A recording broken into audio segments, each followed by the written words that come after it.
की ಅದಾಲತಿನಲ್ಲಿ ಭಾರತೀಯ ಜನತಾ ಪಾರ್ಟಿಯ ಅಧ್ಯಕ್ಷರು ಜೆಪಿ ನಡ್ಡಾ ಅವರ ಮೇಲಿರುವ ಆರೋಪವೆಂದರೆ ಇವರು ಅವರ ವಿರೋಧಿಗಳನ್ನು ಹೆದರಿಸುತ್ತಾರೆ ಎಂಬುದು. ನಡ್ಡಾ ಅವರೇ, ರಾಹುಲ್ ಗಾಂಧಿ ಅವರು ಪ್ರತಿದಿನ ಹೇಳ್ತಾರೆ ರಾಹುಲ್ ಗಾಂಧಿ ಭಾರತ್ ಜೋಡೋ ಯಾತ್ರೆನ ನಡೆಸ್ತಾ ಇದ್ದಾರೆ, ಸಫಲರಾಗಿದ್ದಾರೆ, ನೀವು ಹೆದರ್ಕೊಂಡಿದ್ದೀರಾ, ಮತ್ತೆ ಅವರನ್ನ ಹೆದರಿಸ್ತಾ ಇದ್ದೀರಾ, ಕೊರೋನಾ ಬಂದ್ಬಿಡುತ್ತೆ ಯಾತ್ರೆನ ನಿಲ್ಸಿ ಅಂತ. ಇಲ್ಲ, ಆತರ ನಿಲ್ವಲ್ಲ. ನಾನು ಅವ್ರಿಗೆ ಹೇಳಿದ್ದು ಕೊರೋನಾ ನಾರ್ಮ್ಸ್ನ ಫಾಲೋ ಮಾಡಿ ಅಂತ. ಎಲ್ಲರೂ ಫಾಲೋ ಮಾಡಿದ್ದಾರೆ, ಅವರು ಮಾಡಲೇಬೇಕಾಗತ್ತೆ. ಆದ್ರೆ ನಾವ್ ಯಾರನ್ನಾದ್ರೂ ಹೆದರಿಸೋದಾಗ್ಲಿ, ಅವರಿಂದ ನಾವು ಹೆದರೋದಾಗ್ಲಿ ಅದು ಯಾವತ್ತಿಗೂ ಆಗೋದಿಲ್ಲ. ಖಂಡಿತವಾಗ್ಲೂ ಅವ್ರ ಯಾತ್ರೆ ಏನಿದೆ ಅಂದ್ರೆ ಇಷ್ಟು ದೊಡ್ಡ ಯಾತ್ರೆ ಏನ್ ಮಾಡ್ತಾ ಇದ್ದಾರೆ ಅದನ್ನ ಅವರು ಪೂರ್ಣಗೊಳಿಸ್ಲಿ. ಒಳ್ಳೆ ವಿಷಯ. ಅವ್ರು ಹೇಳ್ತಾರೆ ಭಾರತ ನಮ್ಮ ದೇಶವನ್ನ ಹತ್ತಿರದಿಂದ ನೋಡುವಂತ ಅವಕಾಶ ಆದ್ರೂ ಸಿಗ್ತಾ ಇದೆಯಲ್ಲ. ಇಲ್ಲ ಇಲ್ಲ, ನೀವೇನ್ ದ್ವೇಷನ ಹರಡಿದ್ದೀರೋ ಅದನ್ನ ತೆಗಿಬೇಕು ಅಂತ ಅವ್ರು ಹೊರಟಿದ್ದಾರೆ. ಅವ್ರಿಗೆ ಒಂದೇ ಮಾತು ಹೇಳೋದು ಅಂದ್ರೆ, ನಿಮ್ಮ ಮಾತಲ್ಲಿ ಇರೋಂಥ ದ್ವೇಷದ ಬಗ್ಗೆ ನಾನು ಎಷ್ಟೇ ಹೇಳಿದ್ರೂ ಕಡಿಮೆನೆ. JNUನಲ್ಲಿ ಬೆಂಕಿ ಹಚ್ಚಿದ್ರು. ಅಫ್ಜಲ್ ನಮಗೆ ಅವಮಾನ ಆಗ್ತಿದೆ, ನಿನ್ನನ್ನು ಕೊಂದವರು ಇನ್ನೂ ಜೀವಂತವಾಗಿದ್ದಾರೆ ಅಂತ. ಈ ಅಫ್ಜಲ್ ಯಾರು ಅಂತ ಹೇಳಿ? ಈ ಅಫ್ಜಲ್ ಪಾರ್ಲಿಮೆಂಟ್ ಅಟ್ಯಾಕ್ನ ಮಾಸ್ಟರ್ ಮೈಂಡ್ ಆಗಿದ್ದ. ಅವನಿಗೆ ನೇಣು ಶಿಕ್ಷೆ ಕೊಟ್ಟರು. ಅಫ್ಜಲ್ ನಮಗೆ ಅವಮಾನ ಆಗ್ತಿದೆ, ನಿನ್ನನ್ನು ಕೊಂದವ್ರು ಜೀವಂತವಾಗಿದ್ದಾರೆ ಅಂತ. ಕೊಂದವರು ಅಂದ್ರೆ ಯಾರು? ಸುಪ್ರೀಂ ಕೋರ್ಟ್ ಜಡ್ಜ್ ಅಂತ. ಹಾಗೆ ಇನ್ಯಾರು? ಆ ಸಮಯದಲ್ಲಿ ರಾಷ್ಟ್ರಪತಿ ಆಗಿದ್ದ ಪ್ರಣಬ್ ಮುಖರ್ಜಿ ಆದ್ರು. ಅವರು ಆ ನೇಣು ಶಿಕ್ಷೆಯನ್ನು ಖಾಯಂಗೊಳಿಸಿದವರು. ಅವರು ಕೊಲೆಗಾರರಾದ್ರು. ಮತ್ತೆ ರಾಹುಲ್ ಗಾಂಧಿ ನೆಕ್ಸ್ಟ್ ಡೇ JNUಗೆ ಹೋಗ್ತಾರೆ. ಮತ್ತೆ ಅಲ್ಲಿ ಏನು ಹೇಳ್ತಾರೆ? ಭಾರತ ತುಂಡು ತುಂಡುಗಳಾಗತ್ತೆ, ಇನ್ಶಾ ಅಲ್ಲ ಇನ್ಶಾ ಅಲ್ಲ, ಈ ಥರ ಮಾತುಗಳು ಹೇಳ್ತಾರೆ. ಇಂಥವ್ರ ಜೊತೆ ನೀವು ನಿಂತ್ಕೋತೀರಾ. ಮತ್ತೆ ಅಲ್ಲಿಂದನೇ ಬಂದಂಥ ಒಬ್ಬ ವ್ಯಕ್ತಿ ನಿಮ್ಮ ಜೊತೆ, ಆತನು JNU ಪ್ರಾಡಕ್ಟೇ. ಅಂದ್ರೆ ಆ ಸಮಯದಲ್ಲಿ ಆ ಕೇಸ್ ಜೊತೆ ಅವ್ರ ಹೆಸರು ಕೂಡಿತ್ತು. ಅವ್ರು ನಿಮ್ಮ ಜೊತೆ ಯಾತ್ರೆನಲ್ಲಿ ಹೊರಡ್ತಾರೆ. ಇದು ಜೋಡಿಸೋ ಯಾತ್ರೆನಾ ಇಲ್ಲ ಮುರಿಯೋಂಥ ಯಾತ್ರೆನಾ? ನೋಡಿ, ಇಂಥವರೆಲ್ಲ ಭಾರತವನ್ನ ಜೋಡಿಸ್ತಾರೆ. ಇಂಥವರಿಂದ ಅದನ್ನೆಲ್ಲ ಎಕ್ಸ್ಪೆಕ್ಟ್ ಮಾಡೋಕೆ ಸಾಧ್ಯನಾ? ಇವತ್ತಿನ ತನಕ ಕ್ಷಮೆ ಕೇಳಿಲ್ಲ ಅವರು. ಧೈರ್ಯ ಎದೆ ತಟ್ಕೊಂಡು ಹೇಳಿ, yes I did not know, ಇವರು ಎಂಥವ್ರು ಅಂತ ಗೊತ್ತಿರಲಿಲ್ಲ, ಹಾಗಾಗಿ ಜೊತೆ ಸೇರ್ಕೊಂಡ್ವಿ, ಇದಕ್ಕಾಗಿ ಕ್ಷಮೆ ಕೇಳ್ತೀವಿ ಅಂತ ಇಡೀ ದೇಶದ ಮುಂದೆ ಕ್ಷಮೆ ಕೇಳಬೇಕು. ಆದರೆ ಇದಂತೂ ಜೋಡಿಸೋ ಯಾತ್ರೆ ಅಲ್ಲ, ಮುರಿಯೋ ಯಾತ್ರೆನೇ. ಕಳೆದ 8 ವರ್ಷಗಳಲ್ಲಿ ಮೋದಿಯವ್ರು ಏನ್ ತಪ್ಪನ್ನು ಮಾಡಿದಾರೋ, ನಾನು ಪ್ರೀತಿಯ ಅಂಗಡಿ ತೆರೆಯೋದಕ್ಕೆ ಹೊರಟಿದ್ದೇನೆ. ನೋಡಿ, ಪ್ರೀತಿ ಅನ್ನೋದು ನಿಮ್ಗೆ ಯಾವುದೇ ಅಂಗಡಿನಲ್ಲಿ ಸಿಗೋದಿಲ್ಲ. ಪ್ರೀತಿ ಅನ್ನೋದು ಒಂದು ಆಟಿಟ್ಯೂಡ್. ಪ್ರೀತಿ ಒಂದು ವಿಚಾರ.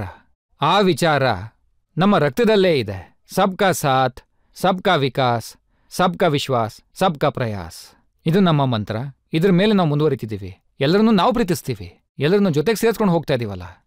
ನಡ್ಡಾ ಅವರೇ, ಅವ್ರು ಹೇಳ್ತಾರೆ ಯಾವಾಗೆಲ್ಲ ಚುನಾವಣೆ ಬರುತ್ತೋ ನೀವು ಎಲ್ಲರ ಹಿಂದೆ ED ಮತ್ತೆ CBIನ ಚೂ ಬಿಡ್ತೀರಾ. ED ಮತ್ತೆ CBI ಅವ್ರು ಹೇಳ್ತಾರೆ ನಾವೆಲ್ಲ ನೋಡ್ಕೋತೀವಿ, ನೀವು ಸುಮ್ಮನೆ ಇರಿ ಅಂತ. ನೋಡಿ, ಇದ್ರ ಬಗ್ಗೆ ನಾನು ಹೇಳ್ತೀನಿ. ಇದೇ ಕಾಂಗ್ರೆಸ್ ಪಾರ್ಟಿ ಇದ್ದಂಥ ಸಮಯದಲ್ಲೇ ಹೇಳ್ತಾ ಇದ್ರು ಅಲ್ವಾ, ಈ ED ಮತ್ತೆ CBIನ ಒಂದು ಪಂಜರದಲ್ಲಿಟ್ಟಿದ್ದಾರೆ ಅಂತ, ಗಿಣಿ ಥರ ಕೂಡ ಹಾಕಿದ್ದಾರೆ ಅಂತ. ಅವರ ಯೋಚನೆ ಯಾವ ರೀತಿ ಇದೆ, ಅವರ ಕೆಲಸಗಳು ಹಾಗೇ ಇರುತ್ತೆ. ಅದೇ ರೀತಿ ಆಕ್ಟಿವಿಟಿ ಕೂಡ ಮಾಡ್ತಾರೆ. ನೋಡಿ, ಅವೆಲ್ಲ ಇಂಡಿಪೆಂಡೆಂಟ್ ಏಜೆನ್ಸಿಗಳು, ಅವು ಅದೇ ರೀತಿ ಕೆಲಸ ಮಾಡುತ್ತವೆ. ಆದರೆ ಒಂದಂತೂ ನಿಜ, ಈ ಎಲೆಕ್ಷನ್ಗಳು ಬರ್ತಾನೇ ಇರುತ್ತವೆ. ಹಾಗಂತ ED ಮತ್ತೆ CBI ಕೆಲಸ ನಿಲ್ಲಿಸೋದಕ್ಕಾಗತ್ತಾ? ಅವುಗಳು ಕೆಲಸ ಮಾಡಲೇಬೇಕಾಗತ್ತೆ. ಆದರೆ ನೀವು ನನಗೆ ಹೇಳಿ ನೋಡಿ, ಈ CBI ಯಾವುದಾದ್ರೂ ಕೇಸ್ ಹಾಕಿದ್ರೆ, ED ಯಾವುದಾದ್ರೂ ಕೇಸ್ ಹಾಕಿದ್ರೆ, ಆ ಕೇಸ್ನಲ್ಲಿ ಕೋರ್ಟಿಂದ ಯಾಕೆ ಇವ್ರಿಗೆ ಬಿಡುಗಡೆ ಸಿಗೋದಿಲ್ಲ, ಇವರು ಯಾಕೆ ಕೋರ್ಟಿಗೆ ಹೋಗೋದಿಲ್ಲ ಅಂತ ಹೇಳಿ. ನೋಡಿ ರಜತ್ ಅವರೇ, ಈಗ ಕೋರ್ಟ್ನು ನಾವೇ ಮ್ಯಾನೇಜ್ ಮಾಡ್ತೀವಿ ಅಂತ ಹೇಳ್ಬೇಡಿ. ನೋಡಿ, ಈ ಕೋರ್ಟ್ ಯಾಕೆ ಅವ್ರನ್ನ ಬಿಡುಗಡೆ ಮಾಡ್ತಿಲ್ಲ? ನಾನಂತೂ ಹೇಳ್ತಾ ಇಲ್ಲ, ಆದ್ರೆ ಸೋನಿಯಾ ಗಾಂಧಿ ಅವರು ಹೇಳ್ತಾರೆ, ಪಾರ್ಲಿಮೆಂಟಲ್ಲಿ ಹೇಳಿದ್ದಾರೆ. ಅದನ್ನೇ ಹೇಳ್ತಾ ಇದ್ದೀನಿ. ಇವರು ಯಾಕೆ ಈ ರೀತಿ ಮಾತಾಡ್ತಾರೆ ಅಂತ ಒಂದು ವಿಷಯ ಹೇಳಿ. ಈಗ ಈ ಅಮ್ಮ ಮತ್ತೆ ಮಗ ಇಬ್ರು ಬೇಲ್ನಲ್ಲಿ ತಾನೇ ಹೊರಗಡೆ ಇರೋದು, ನಿಮಗೂ ಗೊತ್ತಿದೆ. ನ್ಯಾಷನಲ್ ಹೆರಾಲ್ಡ್ ಕೇಸಲ್ಲಿ ಪ್ರೈಮಾ ಫೇಸಿ ಆಸ್ಪೆಕ್ಟ್ ಮೇಲೆ ಕೇಸ್ ಆಗುತ್ತೋ ಇಲ್ವೋ ಅಂತಾದ್ರೂ ಹೇಳಿ. ಕೇಸ್ ನಡೀತಾ ಇದೆ ಅಲ್ವಾ ಈಗಲೂ? ನೋಡಿ, ಒಂದು ವಿಷಯ ಗಮನಿಸಿ. ಎಲೆಕ್ಷನ್ ಸಮಯದಲ್ಲೇನೆ ಒಬ್ಬ ಭ್ರಷ್ಟ ವ್ಯಾಪಾರಿನ ಕನೋಜ್ನಲ್ಲಿ ಸೆರೆ ಹಿಡಿತಾರೆ. ಅಲ್ಲಿಂದ ಏನೇನು ವಿಷಯ ಹೊರಗೆ ಬಂತು ಅನ್ನೋದು ನಿಮ್ಮೆಲ್ಲರಿಗೂ ಗೊತ್ತಿದೆ. ಅಂದ್ರೆ ED ಮತ್ತೆ CBI ಕೆಲಸನೇ ಮಾಡಬಾರ್ದ? ಅದೇ ರೀತಿ ನೀವು ವೆಸ್ಟ್ ಬೆಂಗಾಲಲ್ಲಿ ನೋಡಿರ್ಬೋದು, ಒಬ್ಬ ಮಂತ್ರಿಯ ಆಪ್ತನಿಂದ ಏನೇನು ವಶಪಡಿಸಿಕೊಳ್ಳಲಾಗತ್ತೆ ಅಂತ ನಿಮ್ಗದೆಲ್ಲ ಗೊತ್ತೇ ಇದೆ. ಅದೇ ತರ ಬೇರೆ ಜಾಗಗಳಲ್ಲೂ ಸಹ ನೀವು ನೋಡಿರ್ತೀರಾ. ಜಾರ್ಖಂಡಲ್ಲಿ ಒಬ್ಬ ಆಫೀಸರ್ ಮನೆಯಿಂದ, ಅದು ಲೇಡಿ ಆಫೀಸರ್ ಮನೆಯಿಂದ ಏನೇನು ವಶಪಡಿಸ್ಕೊಂಡ್ರು ಅಂತ ಅದು ಕೂಡ ನಿಮಗೆ ಗೊತ್ತಿದೆ. ನೋಡಿ, ಯಾರಾದ್ರೂ ಒಬ್ಬ ಭ್ರಷ್ಟಾಚಾರ ಮಾಡಿದ್ರೆ, ಈಗ ಚುನಾವಣೆ ಇದೆ ಹಾಗಾಗಿ ನಿಮ್ಮನ್ನ ಅರೆಸ್ಟ್ ಮಾಡಲ್ಲ ಅಂತ ಹೇಳ್ತಾ ಹೋದ್ರೆ ಅದು ಹೇಗಾಗತ್ತೆ ಹೇಳಿ? ಯಾರಾದ್ರೂ ತಪ್ಪು ಮಾಡಿದ್ರೆ ಈ ಸ್ವಾಯತ್ತ ಸಂಸ್ಥೆಗಳು ಖಂಡಿತ ಆಕ್ಷನ್ ತಗೊಳುತ್ತವೆ, ಮತ್ತದು ತಗೊಳ್ಳೇಬೇಕು. ಪ್ರಧಾನಮಂತ್ರಿ ಮೋದಿ ಅವರು ಕೆಂಪು ಕೋಟೆಯ ಮೇಲಿಂದ ಹೇಳಿದ್ದಾರೆ, ಭ್ರಷ್ಟಾಚಾರವನ್ನ ನಾನು ಮಾಡೋದಿಲ್ಲ, ಹಾಗೆ ಮಾಡೋದಕ್ಕೂ ಬಿಡೋದಿಲ್ಲ ಅಂತ. ಅದನ್ನ ನಾವು ಕಠಿಣವಾಗಿ ನೋಡ್ತೀವಿ ಅಂತ. ಹಾಗಾಗಿ ಭ್ರಷ್ಟಾಚಾರಿ ಆಗಿದ್ರೆ ಅವ್ರ ಮೇಲೆ ಕೇಸ್ ಖಂಡಿತ ಆಗತ್ತೆ. ನಡ್ಡಾ ಅವರೇ, ಇನ್ಯಾವುದೇ ಆದ್ರೂ ಅಷ್ಟೇ. ಅವ್ರು ಹೇಳ್ತಾರೆ ಭ್ರಷ್ಟಾಚಾರದ ಕೇಸ್ಗಳಿದ್ದಿಲ್ಲ. ನೋಡಿ, ಒಂದ್ ವಿಷಯ ಅರ್ಥ ಮಾಡ್ಕೊಳ್ಳಿ. ಸತ್ಯೇಂದ್ರ ಜೈನ್ ಅವರು ಎಷ್ಟು ದಿನದಿಂದ ಜೈಲಲ್ಲೇ ಇದ್ದಾರೆ ಅಂತ. ಯಾಕಲ್ಲೇ ಇದ್ದಾರೆ ಅವರು? ಯಾಕೆ ಅವರ ಅಪ್ಲಿಕೇಶನ್ ರಿಜೆಕ್ಟ್ ಆಗ್ತಾ ಇದೆ? ಹೊರಗಡೆ ಬರೋದಕ್ಕೆ ನೀವು ನಾವೇನ್ ಮಾಡ್ತೀವಿ? ಅಲ್ಲ, ಅವ್ರ ಅಪ್ಲಿಕೇಶನ್ ತಗೊಂಡು ಕೋರ್ಟಿಗೆ ಹೋಗ್ತಾರೆ, ಕೋರ್ಟ್ ಅದನ್ನ ರಿಜೆಕ್ಟ್ ಮಾಡುತ್ತೆ. ನಿಮ್ಮ ಮೇಲೆ ಇಷ್ಟೆಲ್ಲ ಕೇಸಸ್ ಇದೆ, ನಿಮ್ಮನ್ನ ಬಿಡೋದಿಕ್ ಆಗಲ್ಲ ಅಂತ. ಅಷ್ಟೇ ಕತೆ. ನಿಮ್ಗೆ ಅಷ್ಟೇ ಸಾಕಲ್ವಾ? ನೋಡಿ, ಮಹಾರಾಷ್ಟ್ರದ ಲೀಡರ್ಸ್ ಅವರು ಅನಿಲ್ ದೇಶ್ಮುಖ್ ಅಂತ, ಅವರು ಫೆಬ್ರವರಿಯಿಂದ, ನವಾಬ್ ಮಲಿಕ್, ಸಂಜಯ್ ರಾವತ್ ಈಗಷ್ಟೇ ಬಹಳ ಕಷ್ಟಪಟ್ಟು ಬೇಲ್ ಮೇಲೆ ಹೊರಗೆ ಬಂದಿದ್ದಾರೆ. ಮತ್ತೆ ನಿಮ್ಗೆ ಏನು ಹೇಳುತ್ತೆ ಇದರಿಂದ? ಅವ್ರು ಹೇಳ್ತಾರೆ ನಿಮ್ಮನ್ನ ಯಾರು ವಿರೋಧಿಸ್ತಾರಲ್ಲ ಅವ್ರನ್ನ ಜೈಲಿಗೆ ಕಳಿಸ್ತಾರೆ ಮತ್ತೆ ಹೊರಗೆ ಬರಕ್ಕೂ ಆಗಲ್ಲ. ಅದು ಏನು ಹೇಳುತ್ತೆ ಅಂದ್ರೆ, ನೋಡಿ, ಇವರೆಲ್ಲ ಭ್ರಷ್ಟಾಚಾರಿಗಳು. ಮತ್ತೆ ಭ್ರಷ್ಟಾಚಾರದ ಮೂಲಕ ಇವರು ಸಮಾಜದ, ದೇಶದ ಹಣವನ್ನ ನುಂಗುವಂತ ಕೆಲಸ ಮಾಡಿದ್ದಾರೆ. ಹಾಗಾಗಿ ಕಾನೂನು ಇವ್ರ ಮೇಲೆ ಅದರ ಪ್ರಕಾರ ಕ್ರಮ ಕೈಗೊಳ್ಳುತ್ತೆ ಅಂತ. ಸತ್ಯ ಏನು ಅಂತಂದ್ರೆ, ಯಾರೆಲ್ಲ ಲೀಡರ್ ಇದ್ದಾರೋ, ಸೋನಿಯಾ ಗಾಂಧಿ ಇರ್ಬೋದು, ರಾಹುಲ್ ಗಾಂಧಿ ಇರ್ಬೋದು, ಚಿದಂಬರ್ ಇರ್ಬೋದು, ಕಾಂಗ್ರೆಸ್ನ ಎಲ್ಲಾ ಲೀಡರ್ಸು ಬೇಲ್ ಮೇಲಿದ್ದಾರೆ. ಹೌದು.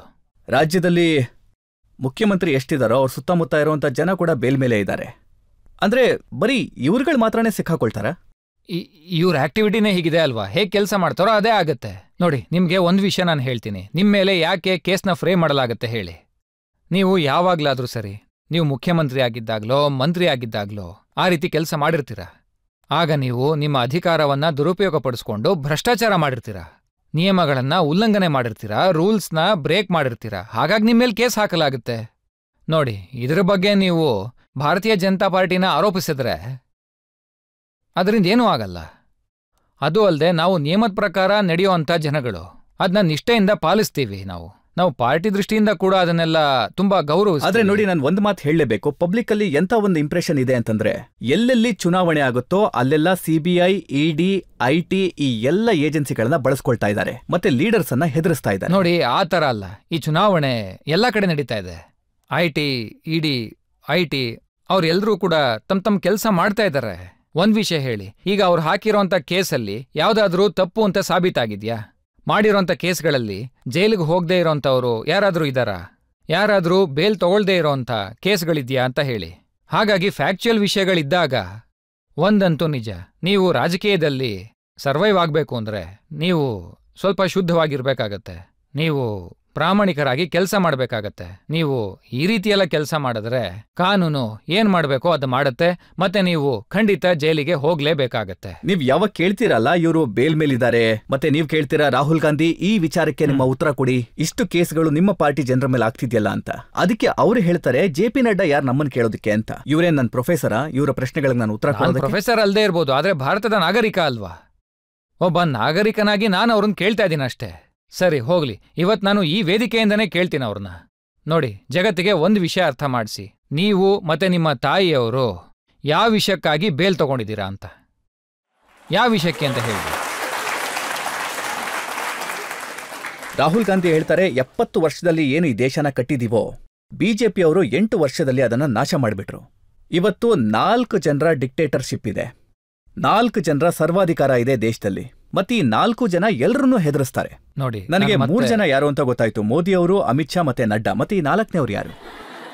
ಅದ್ ನನಗಂತೂ ಗೊತ್ತಿಲ್ಲ. ಆದ್ರೆ ನೀವು ಹೇಳಿದ 4 ಜನ ಅವರಂತೂ ಖಂಡಿತ ಅಲ್ಲ. ನಾವು ಯಾರನ್ನೂ ಕೂಡ ಹೆದರಿಸೋದಿಲ್ಲ, ಆ ರೀತಿ ನಾವು ಕೆಲಸ ಮಾಡೋದೇ ಇಲ್ಲ. ನಾವು ಯಾರೂ ಸಹ ಡಿಕ್ಟೇಟರ್ಗಳಲ್ಲ. ಮತ್ತೆ ಪ್ರಧಾನಮಂತ್ರಿ ಮೋದಿ ಅವರು ಡೆಮೊಕ್ರೆಟಿಕಲಿ ಹೇಗೆ ಎಲ್ಲ ವಿಷಯಗಳನ್ನು ಗಮನಿಸ್ತಾರೆ ಅಂದ್ರೆ ಅದು ನಿಮ್ಗೆ ಗೊತ್ತಿದೆ ಅನ್ಕೋತೀನಿ. ನೋಡಿ, ಈಗ ಕೊರೋನಾ ವಿರುದ್ಧ ಎಲ್ಲ ಹೋರಾಡಿದ್ವಿ.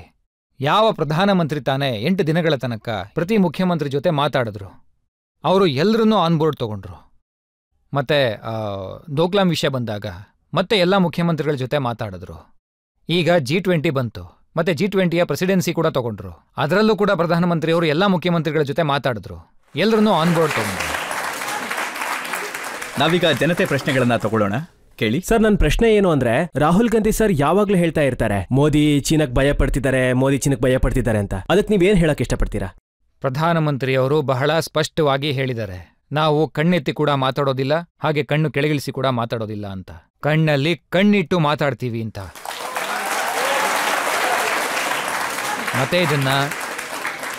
ಮತ್ತೆ ಇದನ್ನ ಲೆಟರ್ ಅಂಡ್ ಸ್ಪಿರಿಟ್ ಅಲ್ಲಿ ಪ್ರಧಾನಮಂತ್ರಿ ಮೋದಿ ಅವರು ಇಂಪ್ಲಿಮೆಂಟ್ ಮಾಡಿದ್ದಾರೆ. ನೀವು ವಿಡಿಯೋಸ್ ಕೂಡ ನೋಡಿರ್ತೀರಾ, ಬೇರೆ ಕಡೆ ಸಹ ಓದಿರ್ತೀರಾ. ಒಬ್ಬ ಜವಾಬ್ದಾರಿ ಇರೋ ಪೊಲಿಟಿಕಲ್ ಪಾರ್ಟಿಯ ಅಧ್ಯಕ್ಷನಾಗಿ ನಾನು ಅಂತಾರಾಷ್ಟ್ರೀಯ ವಿಷಯಗಳ ಬಗ್ಗೆ ಅಷ್ಟೊಂದು ಮಾತಾಡೋದಿಕ್ಕಾಗೋದಿಲ್ಲ. ಅದನ್ನ ನಾವು ನೋಡಿ, ನಾನು ಎಕ್ಸಾಕ್ಟ್ ಆಗಿ ಹೇಳ್ತೀನಿ ರಾಹುಲ್ ಗಾಂಧಿ ಏನ್ ಹೇಳಿದ್ರು ಅಂತ. ಹ್ಮ್ ಚೀನಾಗೆ ಹೆದರ್ಕೊಳ್ತಾರೆ, ಹ್ಮ್ ಜನತೆಯಿಂದ ಸತ್ಯನ ಮುಚ್ಚಿಡ್ತಾರೆ, ಹ್ಮ್ ಕೇವಲ ತಮ್ಮ ಇಮೇಜನ್ನ ಉಳಿಸ್ಕೊಳ್ತಾರೆ, ಮತ್ತೆ ಸೇನೆಯ ಮನೋಬಲವನ್ನ ಕುಗ್ಗಿಸ್ತಾರೆ. ಸೇನೆಯ ಮನೋಬಲವನ್ನ ನೋಡಿ ರಜತ್ಜಿ, ರಾಹುಲ್ ಗಾಂಧಿ ಅವರು ಬೀಳಿಸಿದ್ದು ಸರ್ಜಿಕಲ್ ಸ್ಟ್ರೈಕ್ ಬಗ್ಗೆ ಪ್ರಶ್ನೆ ಎತ್ತಿದ್ಯಾರು? ಬಾಲಾಕೋಟ್ನ ಆಪರೇಷನ್ ಬಗ್ಗೆ ಯಾರು ಪ್ರಶ್ನೆ ಮಾಡಿದ್ದು? ಮತ್ತವರು ಎಂಥ ಶಬ್ದ ಪ್ರಯೋಗ ಮಾಡಿದ್ರು? ನಮ್ಮ ಸೇನೆಯವರ ಸೋಲಾಯ್ತು ಅಂದ್ರು. ಈ ತರ ಶಬ್ದಗಳ ಪ್ರಯೋಗವನ್ನ ಯಾರು ಮಾಡ್ತಾರೆ? ಸೇನೆಯ ಮನೋಬಲವನ್ನ ಯಾರು ಕುಗ್ಗಿಸ್ತಿದ್ದಾರೆ? ಸೇನೆಯ ವಿರುದ್ಧ ಈ ರೀತಿ ಭಾವನೆನ ಯಾರು ಇಟ್ಕೋತಾರೆ ಅಂತ ನೀವು ಹೇಳಿ. ಅದು ರಾಹುಲ್ ಗಾಂಧಿಗೆ ಮಾತ್ರ ಸಾಧ್ಯ. ಇನ್ನು ಪ್ರಧಾನಮಂತ್ರಿ ಮೋದಿ ಅವರ ವಿಷಯ ಹೇಳೋದಾದ್ರೆ, ನಾನು ಖಂಡಿತವಾಗಿ ಹೇಳಬಲ್ಲೆ, ಅವರ ನೇತೃತ್ವದಲ್ಲಿ ಭಾರತದ ಬಾರ್ಡರ್ಗಳು ಸುರಕ್ಷಿತವಾಗಿವೆ ಅಂತ. ಮತ್ತೆ ನಮ್ಮ ಸೈನಿಕರು, ವೀರ ಸೈನಿಕರು ಅಲ್ಲೇ ಇದ್ದಾರೆ, ಸಂಪೂರ್ಣ ಬಲದೊಂದಿಗೆ ಧೈರ್ಯದೊಂದಿಗೆ ನಮ್ಮ ಭಾರತದ ರಕ್ಷಣೆಯನ್ನ ಮಾಡ್ತಾ ಇದ್ದಾರೆ.